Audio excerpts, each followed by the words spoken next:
They said this place was abandoned. For decades, it stood empty, a monument to forgotten stories. But tonight, I'm inside.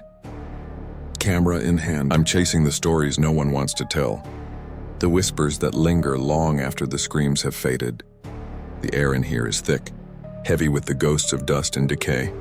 My flashlight cuts through the darkness, its beam dancing across peeling walls covered in the frantic scribbles of former patients.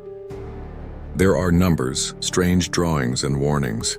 One phrase, scrawled over and over, catches my eye. "Don't listen to the walls." I chuckled, thinking it was just a creepy detail for the video. That was my first mistake. Because then I heard it. A whisper, so faint I almost missed it.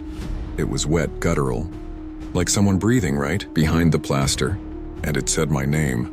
Every muscle in my body seized up. I wasn't alone.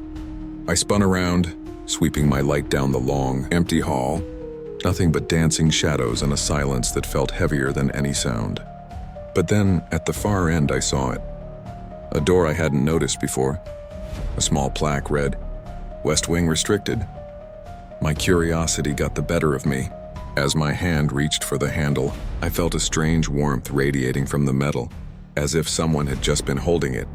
I pushed the door open and stepped inside. The room was small, stark. A single bed stood in the center, the leather restraint still buckled to the frame. But it was the walls that drew my attention. They seemed to be pulsing, a faint rhythmic movement, like veins beating just beneath the surface. Suddenly, my camera feed started to glitch. For a split second, the screen flashed with images, dozens of faces, their mouths wide open in silent screams.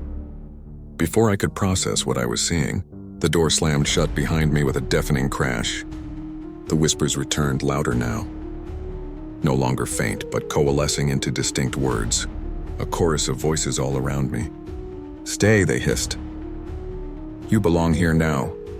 Panic set in. I lunged for the door, clawing at the handle, but it was useless, it wouldn't budge. The air grew thick and syrupy, humming with a low, vibrating energy that crawled right inside my skull. I pressed my hands over my ears, trying to block them out, but the voices were already inside, echoing in my thoughts. Through the suffocating darkness, I caught my reflection in a cracked mirror on the opposite wall, but the face staring back, it wasn't mine. As terror paralyzed me, the reflection smiled.